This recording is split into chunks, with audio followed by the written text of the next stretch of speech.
Okay. Thank you. Welcome all to this public forum as part of the extraordinary council meeting of the 6th of August 2024. This is an opportunity for members of our community to address the councillors. So I'd like to throw to the General Manager to make a statement recognising the traditional owners and also make a statement regarding live streaming. Thank you, Mr Mayor. We acknowledge the traditional custodians of this land and pay our respects to elders past, present and emerging. The meeting's being audio and video recorded and the recording will be made available on the internet. No other persons are permitted to record the meeting until specifically authorised by council to do so. In relation to Have Your Say, all speakers are requested to ensure their comments are relevant to the particular agenda item. The chairperson may withdraw the privilege to speak where a speaker makes personal remarks or criticisms or uses abusive or inappropriate language. Speakers do not enjoy any special protection arising from comments made during this forum and should therefore refrain from making defamatory remarks or personal defamatory statements against any individual. And can we please turn all mobile phones and computers to silent? Thanks, Mr Mayor. Thanks very much, Mr General Manager. Could I ask Mr Mark Stephen to come up and address? And Mr Stevens, you're going to be speaking against item 8.2, the adoption of the local housing strategy. Oh, everybody can hear me? Good afternoon, councillors. By background, my name is Mark Stevens and I'm the owner of 8 Arundel Drive North, or one of the owners of 8 Arundel Drive North, Armidale. I'm a resident of Armidale for the last 35 years and have been involved in a range of community groups, Chamber of Commerce, Armidale Autumn Festival, Rotary and the Rural Fire Service. And I have a strong commitment for what I see for the best for the future of Armidale. I'd like to talk about the property, the location, as you can see on the map marked in red, 8 Arundel Drive North, and is identified in the LHS currently as future growth stage. Today, I'm requesting that Council amend and approve our submission to be made a priority 0 to 1 in the LHS. So the question I guess is asked, why would you vote to make this amendment? First of all, the site meets the identified requirements as outlined in the LSPS and LHS for a land release that will contribute towards the 4,400 housing target. The site offers the following benefits. It's on the boundary of Armidale's existing urban footprint and it can take advantage of its greenfield development potential with minimal environmental and infrastructure constraints. Of note, there is only one other listed greenfield residential zone land currently on the exhibited zoning map in the LHS on page 153. It also meets the lifestyle objectives in the LSPS as stated on page 642. And I can link these objectives as to the site itself. It has established walking and cycleways, giving access to the pine forest, nature walking trails and wildlife corridors, all within easy access to open space, schools and Armidale CBD. The proposed land site is also located to existing development areas of Wells Lane and close proximity to Rockvale Gardens. So why was our submission rejected by the Council Planning Department as stated on page 186 of the LHS? Firstly, they listed that it has been rejected on the basis that the likely costs of required lead-in infrastructure, brackets, estimated for transport, water and sewerage, as noted in Council's pairwise evaluation. I would counter that argument, and as I've highlighted it here on the map, that the lead-in infrastructure already exists. The site has access to water, sewerage and transport, as located at Arundel Drive North, Stony Ridge Road and Wells Lane. And if you look at the map, the blue line highlights the current bus route that services there, and there's also, that takes you down to Gordon Street. The two black lines indicate where there's sewerage located on our house and in Wells Lane. And also Wells Lane and our property on the two dots near the red also have town water access. Council also ran town water halfway up Stony Ridge Road several years ago. So I would reject the likelihood of the leading costs as that to a fair extent it already exists. And one of the advantages of this site is the development. It has a 3-road frontage. And for transport in and out, it's got 2 options. It can go onto Rockvale Road or it can go back down to Arundel Drive. So actually within that subdivision, you could split the traffic movement. Secondly, the reason it was rejected was the DPHI would not be supportive of this time of any inclusion of additional stages of land in the release areas. Well, when you look at the amendments to the LHS, well, that this statement is in contradiction to additional land has already been added as talked in regard to the submission by Ambrose Hallam for lots recorded on the New England Highway. So on one hand count, they're saying DPI won't take additional lots, but hello, we've just put some additional lots in on the plan. Furthermore, I'd like to compare the comments made by the Council's planning officers, who acknowledged in a face-to-face meeting on the 17th of July with both myself and our consultant planner that a good proportion of the land identified on the western side of priority 0 and 1 within the release stages has not seen any great interest in development take-up. Noted in the meeting that there was significant lack of motivation to develop the land in these sites. Can one infer from these comments that the Town Planning Department has little confidence in reaching the housing targeted as identified in the LHS for a priority of land releases 0 to 1? They did acknowledge at this meeting the fact, as a motivated landowner, our location would, with its shifting our land to a priority stage for the eastern side of the northern growth area, was a plausible option. So I put it to you as a recommendation that our subject land meets the requirements of a greenfield development and aligns directly with the LHS planning objectives for land development. And the owners are motivated to develop this land and contribute to the housing stock of Armidale. I thereby request that the Council would include our proposal for the LHS for this land to be made a priority 0 to 1 site for immediate development. I've done it. Thank you very much, Mr. Stevens. Councillors, any questions here for Mr. Stevens?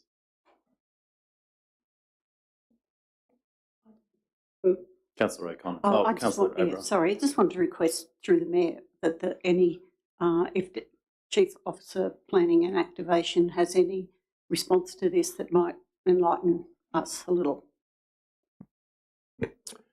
Through you, Mr. Mayor, thanks, Councillor. I might ask Mr. Goodall, the Manager of Land Use Planning, to come up and expand, but my initial thoughts, as I outlined in an email to councillors earlier today, is that the ranking of this particular block has been based on the criteria that councillors drew together in the workshop. It's obviously a lower ranking than some of the other lots that we've got. There's always going to be a tension between how many lots we provide to the market and how many the Department of Planning will allow us to rezone. Happy to expand on that if you've got any more questions. No, it's okay. It was actually to provide an opportunity rather than to check you out, because I know you have given us lots of information. Thank you. Thank you. Councillor O'Connor. Yeah, I suppose through you, Mr. Mayor, to Mr. Boy. In what, can you just elaborate a little bit more?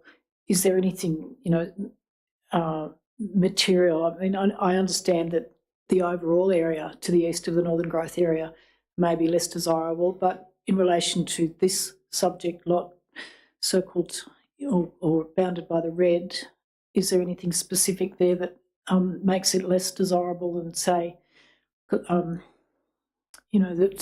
land within the Northern Growth area boundary? Thanks, Councillor, through you, Mr. Mayor. If we look at the block in isolation, no, it's a fantastic block. It's actually quite unconstrained. But I'd always advise council against looking at individual precincts in isolation, because as we know, that's not the way cities grow.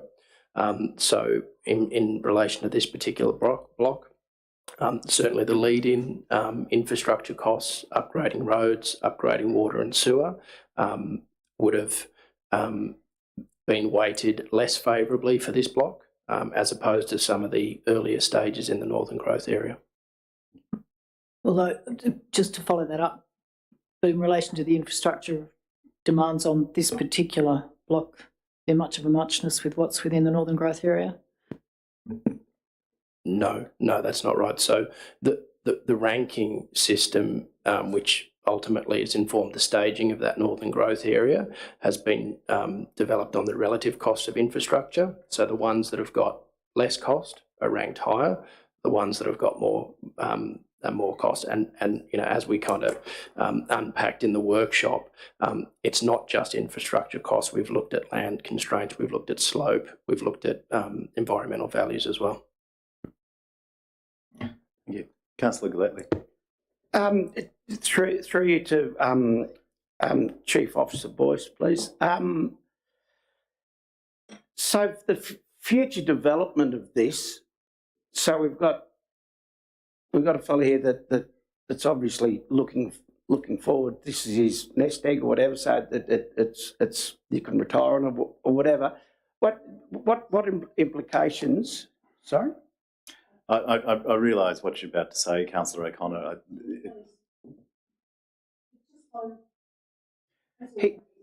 Sorry. Prejudicial. Thank you. It's so prejudicial. It really needs to be contained. Okay. Now, if we're going to go down this path, you'll need to give a point of order, give an item in the code of conduct that's been breached.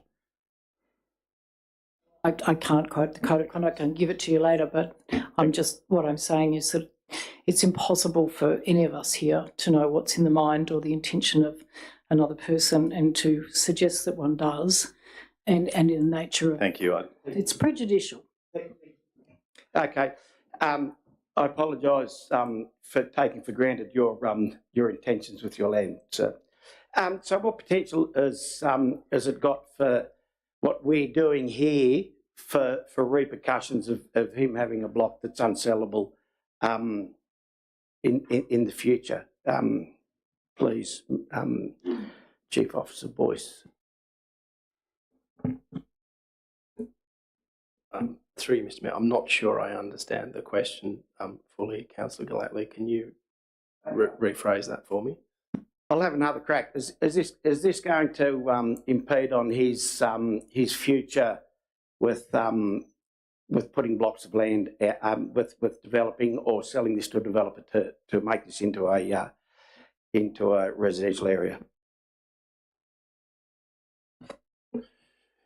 Got you. Thanks, Councillor Gallatley. Through you, Mr. Mayor. I guess just to come back to the beginning, what we've attempted to do with the housing strategy is to align with the council's toward 50,000 local strategic planning statement. Therefore, we have identified sufficient growth areas to align with the regional population of 50,000. What the Department of Planning, the New South Wales Government, recommend for a housing strategy is that we adopt a 20-year planning horizon. The 20-year planning horizon will obviously require considerably less than what we've identified in the growth areas, and that's why we've attempted to look at logical staging of those growth areas. The block in question, based on our best assessment and our best forecast, will not be required within the next 20 years, but it has been identified as part of that bigger picture growth area. What the implications will be, I don't know. We have no intention, unless council resolves differently today, to drive a rezoning in any of these areas outside what we feel is needed in the next 20 years. Thank you. Councillor McMichael. Through you, Mr. Mayor, and I don't want to make Chief Officer Boyce repeat himself, but nonetheless, this strategy is not asking people to stop developing their land. It's not stopping people from developing their land. It merely says this is a project which is going to take X amount of time, and we recommend that these particular parcels of land here, here, here, here and here are better for housing earlier because they are cheaper to build, better to build, easier to put sewage, water, roads on. And when we've got more people, then other parcels of land are more appropriate. For example, Mr. Stevens's block. Would that be right? Councillor Robinson. Through you, Mr. Mayor, at the risk of sounding very bureaucratic, yes and no. The reality of the situation, in fairness to Mr. Stevens, is the first question that the Department of Planning or Council will be asked if he does proceed to attempt to rezone the land himself is, does this align with Council's housing strategy?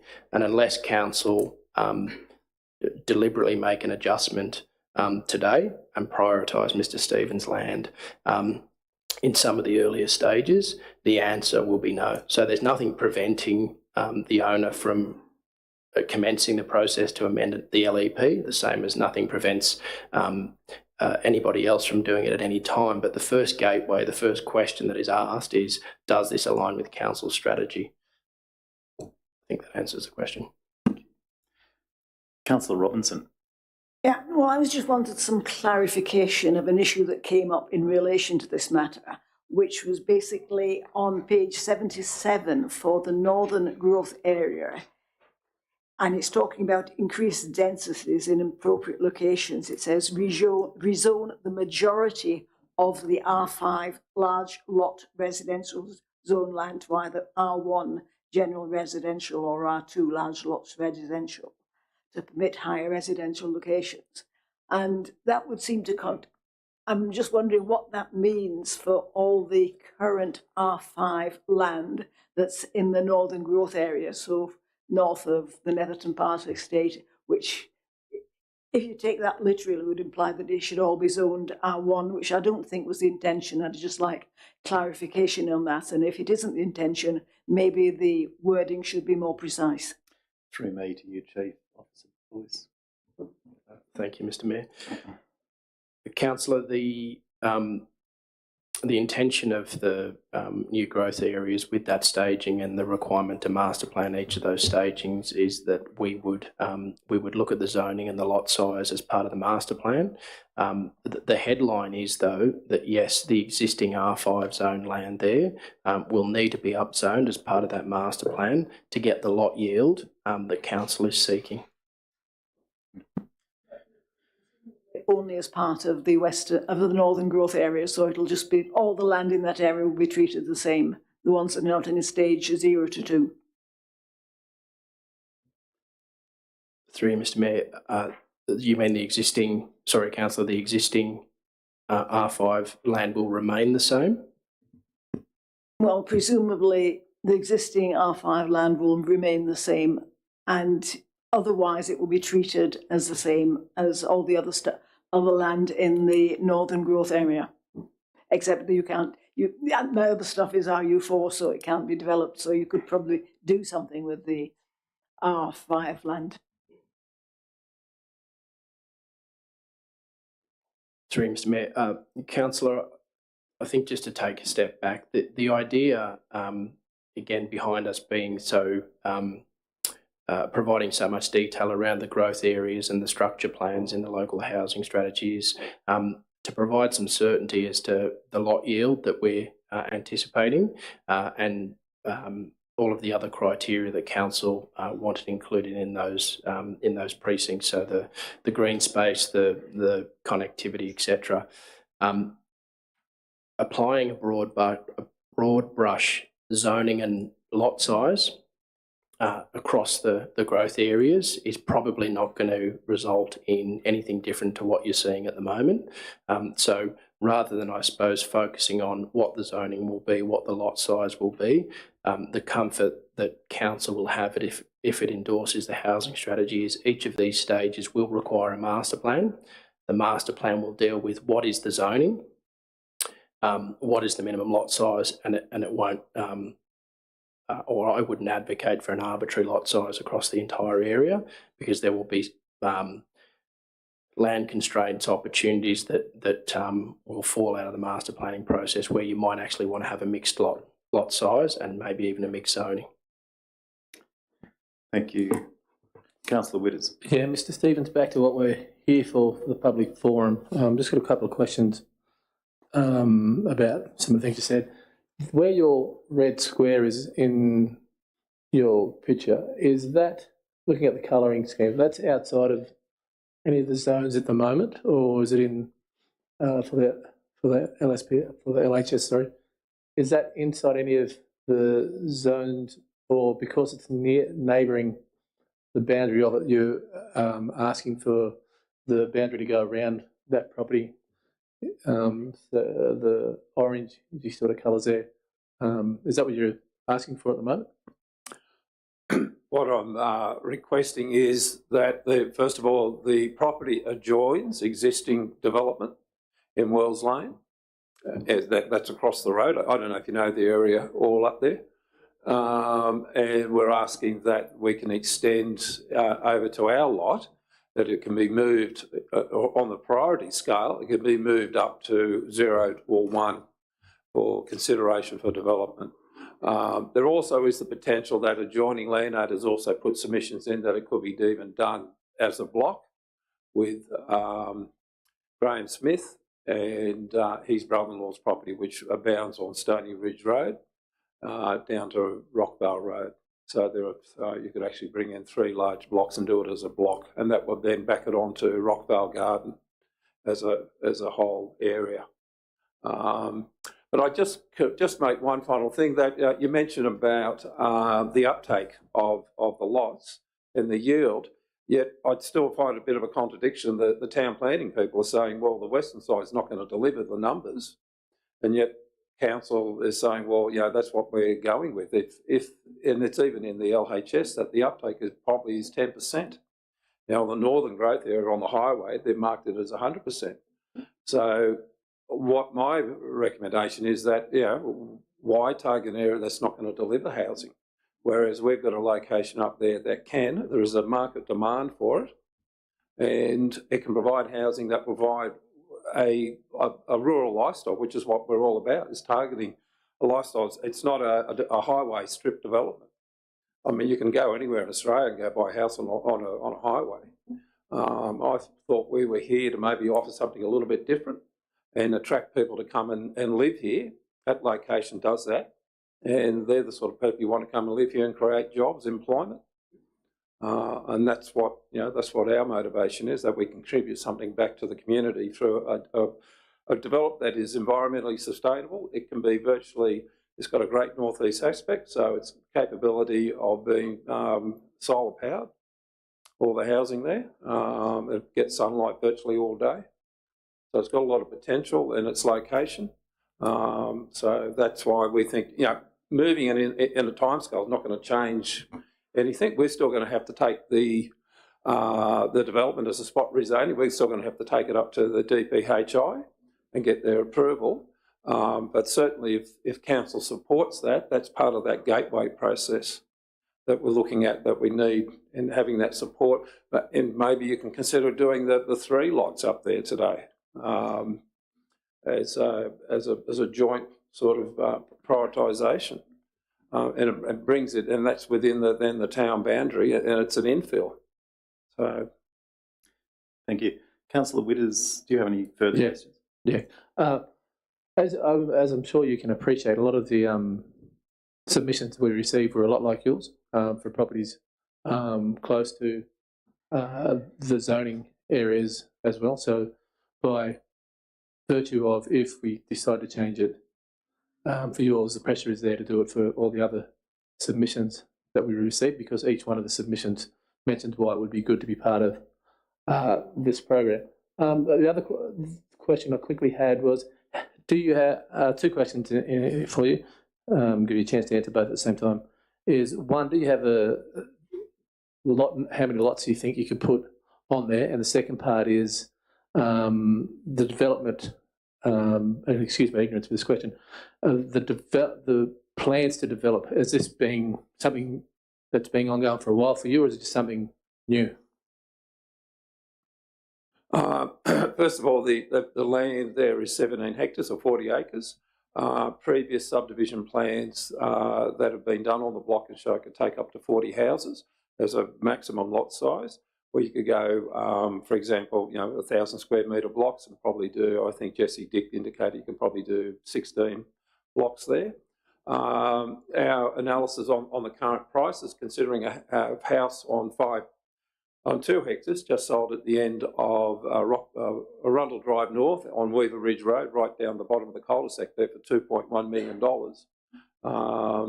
There is a market demand, and certainly I would dispute the council's, the cost factor. I think that's the price of land up there would certainly justify the infrastructure costs. If you took our block and the other adjoining 2 blocks, then you would have 120 acres. If you did that as a future growth in stage development, you would then justify your costs for a pumping station, sewage pumping station as well.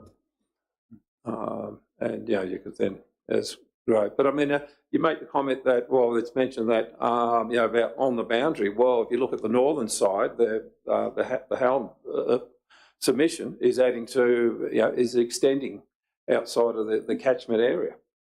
So we're asking virtually the same request in adjoining to what's already existing. Thank you. Councillor Packer. Thank you, Mr. Mayor. Thank you for your presentation, Mr. Stevens. Can I ask a question through the General Manager to Director Boyce, please? Thank you. Director Boyce, can you articulate a little bit closer to me those infrastructure burdens or the ongoing, what you perceive as infrastructure burden going forward? I know that, with the 2 black lines indicated, that was the current limit of sewer and water for council, because I know that the far end of Weaver Ridge Road is self-sufficient, right, Margaret? Both water and sewer. So those 2 lines are actually underutilised. Oh, sewer, so water is provided. That the sewer line is underrepresented or underutilised on the idea that the far side of the foothills, as it goes over the hill, was where that was all going to link into. So there was going to be burden on those 2 lines. But in isolation, I guess I'm asking, does council see a huge burden, or is it a prohibitive burden on going forward into the future? Like once the development's done, and I'm presuming the financial burden to get all that in place is on the developer, not on council. But is there some, Thanks, Councillor. Through you, Mr. Mayor. I'll have a go at answering and then happy to take more questions. No, it's not cost prohibitive, because otherwise it wouldn't have made the list. Its ranking, again, is about the relative weighting of the infrastructure to service this area, and bearing in mind that Mr. Stevens' block is part of a bigger precinct or a larger stage that we looked at. So no, it's not cost prohibitive. Otherwise, it wouldn't be on the list at all. Okay, so I guess I have a comment, and I don't know exactly where this application will go. It's not for me right here, right now, to say that. Is that the rules of the land on the day in question? So it's being lodged in principle, I guess, that what exists and what is possible today is.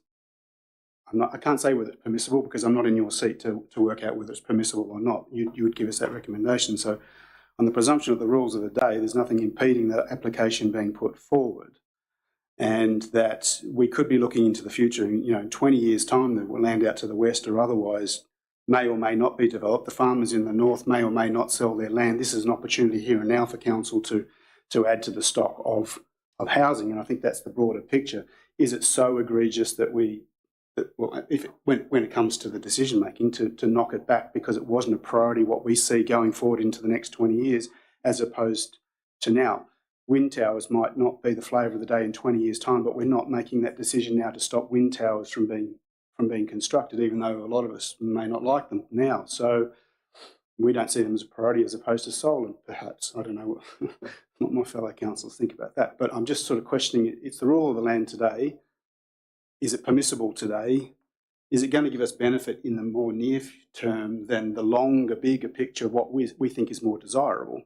And therefore, you know, that's why I guess I asked the question of a burden, because if it's a burden to council over a longer period of time, roads, curb and guttering, you know, relining pipes into the future, then yes, there's those considerations to take place. But I just sort of question leaving it open. Is it, should we not consider it more favourably just because it's not in the bigger, longer term favour picture?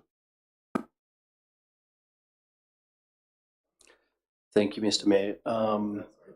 If you, Councillor Gadders, if you could just switch that off to allow Councillor, Chief Officer Boyce to answer.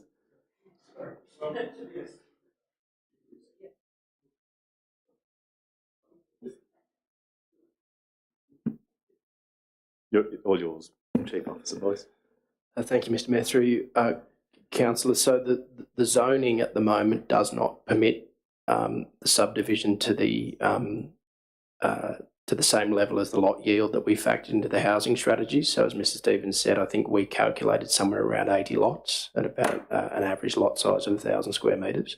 So it's an RU4 zone at the moment, so it's not one of our residential zones, and it adjoins a conservation zone 3 and a conservation zone 4. Thank you. Councillor Gadders. So thank you, Mr. Stevens, for your input. I guess, and I'm quite enjoying the discussion, but it seems like we're starting to debate the matter. I was just sort of wondering whether we move back to the public forum context and hear from Mr. Cameron Way as well. Thank you. Just one thing, if I may, in the specific to your presentation, Mr. Stevens, just for clarity in my mind, your lot, as I understand it, is slated for stage 10.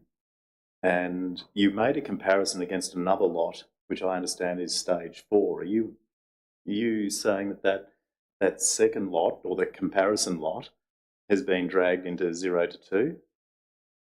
Oh, no, no, what I'm saying is that the submission by, is it Helen? Yes. Was not on the existing, correct me if I'm wrong, but it certainly wasn't on the existing plan for land release, and they made a submission, and then council have added that land to the submission, which is no different to what I'm asking. Right. So let me just add to that, and it makes a contradiction of the rejection to my place that the DPHI would not accept additional lots, and yet council's planning department has added additional lots, contrary to the DPHI statement they've put on my rejection. Okay. Thank you. Thanks for your time, Mr. Stevens. Yeah. Mr. Way, if you would like to make your way up to the hot seat.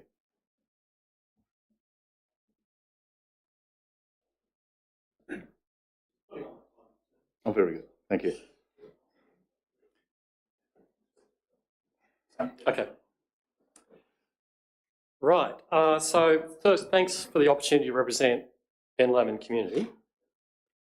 So I'm representing, in particular, the Ben Lomond village in this particular instance, not so much the district. And so I represented Ben Lomond Land Care Group, which also acts as the local area committee under Armidale Regional Council. And having observed the discussion, I just would like to make a bit of a point because I think it flows. There's a complementarity between the previous speaker and ourselves. We actually did our own strategic plan, so we have a bit of a taste of what corporate council has to go through. Let's make the observation that we found we couldn't make progress on our strategic plan until we got all the information base down first, which has been a very good job by the strategic planning team. But then from there we had the second stage to then ground truth and tweak that information to get it right with the actual local contexts. And I see one of the issues here is, and I know council's been under a lot of pressure given we're going into caretaker mode and elections, but there's a very short time period from the policy on display to then being finalised and turning into law for the next 10, 20 years that council has to follow from there. there's a lack of opportunity to then have the feedback from the community served and tweak those policies to get it more right on the finer details. Just a comment I wanted to make as an observation from out there. All right. So just so that other people know, we're commenting on the local strategic plan as well.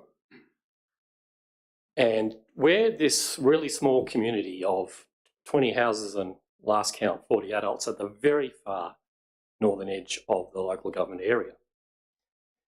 Now, we are actually feeling very concerned. I must state that quite clearly. We really appreciate the almost too good a job by the planning team. If you observe the green on, this is the map from the proposed draft housing policy, and it's the Ben Lomond Village. And you can see to the bottom left, there's a very large area of green, and that has a very large number of 1,000 square metre housing blocks. Now, I just want to clarify to council, those blocks have not been recently purchased and subdivided for a commercial interest. They're actually historic right back to probably early last century, possibly earlier. When they put the railway through in Ben Lomond, we had a tent city of about 1,000 people, and I think they drew up those lots to plan that people would settle. Now, the reason why we're concerned is that, now this was in the minutes for the meeting, we've persistently presented to council, corporate and elected side that a core value for our rural village is to remain a small rural village. And we have a strategic plan that we developed from 2005 to 2008. And we spent a lot of time explaining that this is really core to our community in terms of values and ratepayers. Indeed, with the previous policy, the LSPS to 50,000, we spent probably collectively as a community 4 or 5 face-to-face hours. Actually, we did a 45-minute video of our past consultation process, which focused on looking at the issue of housing in our community. We're probably an absolute standout in proportion to our very small population. We actually read policies and we try and make really good, competent comment. So we've actually talked to some of our community about town planning even, you know, and trying to educate people. Okay. So, so having presented we're on a small rural community, we get, sorry, let me go back. Got this. So we've got this narrative for Ben Lomond that we found was a bit dismissive, not intentionally, of course, but it was a bit dismissive, that our concern of remaining a small rural village is covered in the current policy because we've mentioned that we're a small village, but it doesn't really do it for us. I just want to go to, I'm missing one here. Yes. So having said we want to be a small rural village, here we get this draft policy that says there's hundreds of lots in Hillgrove and Ben Lomond that can be developed with a dwelling today. And we're talking about, theoretically, but also promoted in this policy, we're going to go from 20 houses to 250. Now, you can understand, for us as the ratepayers in a small community, that sends off alarm bells to us. And it does because, just going back here, there was a bit out of order, but I've just got them in right order. I'm just going to alert you to your 5 minutes and 30. Oh, have I? Yes, I've had a bit more. Okay, I'll be very, oh, my phone's, okay, I shall be very, try and wrap it up. If you could land on something. We've raised these issues with every level of council for 8 years. So when we get that drive, it's very at odds with what we are presenting. And so there's not much time for us to address this, but we would like to see some recognition in one of the council documents that we have our own strategic plan process in our community that is very important to us. We want to stay a small rural village.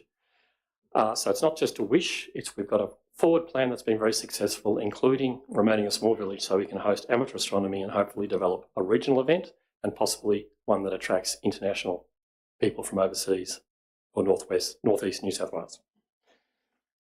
Wanted to keep the time short. Sorry, I went a bit over. Thanks, Mr. Way. Councillors, any questions for Mr. Way?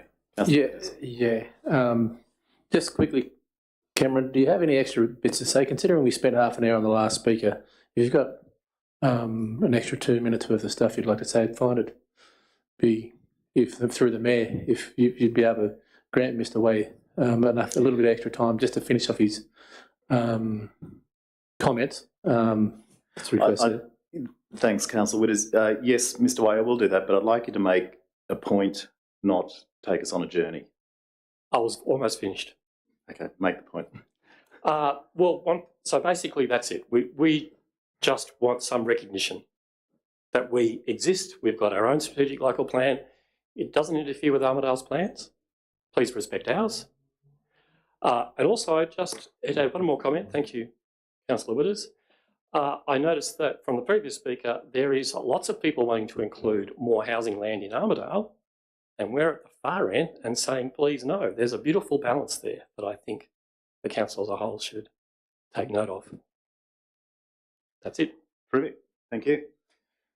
Councillors, any questions? Yeah, I have a question. Those, back to your map with the different colours on it, different greens in there, you mentioned that there was, in the light green, 100 lots there, did you say, 1,000 square metres, was that it? If you include all the lots on that map, Okay. So having been to Ben Lomond recently for a visit, just can you clarify whether to have that amount of lots would require the landowners at the moment to sell their properties, or are they already determined that they're just lots that are already there that haven't been built on? Councillor O'Connor, can you just turn yours on, please? Sorry, I will note that you're next. The lots have existed for a long time. The property came up for sale and was bought by a neighbouring primary producer property. I've spoken to them this morning. They are exercising all of that lower left green area as primary production. They've invested money in improving the pasture. They have no interest or intention of subdividing or selling at this point. We did discuss the possibility, as we discussed with Cairo Council, of putting that southwest corner back into R1 because that's its use, and that's consistent with us being a small village. I've discussed that with them and they'd prefer that not to happen, so which is fine. It was just an option, one of the possible solutions. I would just add that when we did our own strategic plan, we identified some areas that, from a council point of view, would be good for residential development, but very limited. For example, access driveway off a sealed road, which saves council. A limited number. The village values are we want the occasional individual built house, but not corporate subdivision. Fits with the culture of the community. I don't know whether that answers your question. Is that sufficient?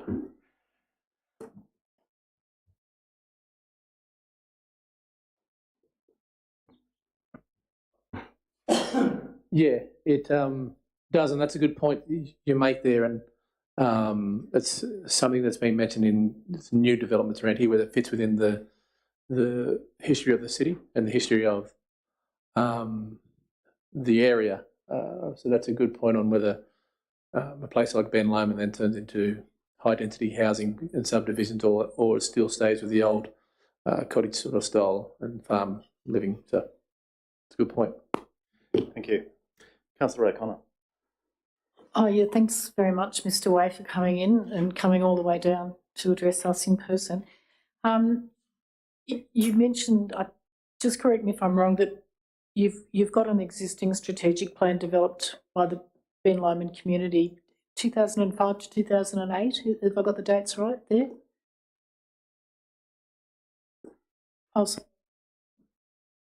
That was the 3 years we spent extracting the values of the community to form it. It's been running since from 2008 till the current time, and it's been very successful. There we are. So my question is, have you had the opportunity to formally sort of compare and contrast, discuss that strategic plan that's come, if you like, from the grassroots of Ben Lomond Village with our staff, with Armidale Regional Council staff? Yes, we have. We had a number of our members come down and talk and we brought maps and we showed all of our past work because we wanted to show we weren't just talk. That was a very involved process with the planning team in Guyra for the LSPS. We're a bit disappointed that our core request was not adopted in that either, but things were in a rush. And we have done a 45-minute video that's linked in both our submissions that actually goes through that extensive process and also the successes since, because we wanted to really show that we've been an extraordinarily serious initiative. It's been a number of thousands of hours of our community members. And once we established that community plan that was built from within the community, it's led to a sort of a watershed flow forward that's been really successful. And we keep updating it in terms of within the structure of those broad values. We sometimes have an update where we get the community to list specific issues. There might be an annoying signpost or a tree that needs to be removed or whatever. And as a land care group, under our previous Guyra model, we would then select a subgroup of those tasks, talk to council. We had 10,000 from Guyra each year at that point because they thought that was a worthwhile investment to save them, because we do the mowing and save them more than that. And we would just work through all those issues, and that's how we've now got this Ben Lomond Village that presents so well to the community. It's mowed regularly. We've got this forward vision for hosting astronomy and encouraging it across the northern tablelands. You know, our tourist slogan is, you can live on the coast, but on the tablelands you've got the beachhead to the rest of the universe. So we think that's a great thing to pursue. So the point I'm making here is this process within our community has led us all to be involved with council, read council notes, be really progressive, understand town planning and make informed comment, and it's been really working very well. And that's in that video. It shows some of the positive outcomes. Look, forgive me if I've missed it, but your core request, if you could just reiterate that. Well, in the LSPS and in this one, we wanted acknowledgement that we wanted that our village core value is to remain a small rural village. And that's core to also us continuing our strategic plan. Thank you. Thank you. Okay, Councillor Packham. Thank you, Mr. Mayor, and thank you, Mr. Way, for your presentation and your ideas about what small rural village is. I'm not quite sure exactly what the definition is other than what was put on the thing. My question is any growth acceptable to Ben Lomond if it's to be the stargazing capital of Australia, if it would to be? If we've got such housing crises in the city, and I personally have a belief that we have a responsibility to share our great region with more people, or we can actually accept a higher burden than we currently have, and potentially it's for our own survival.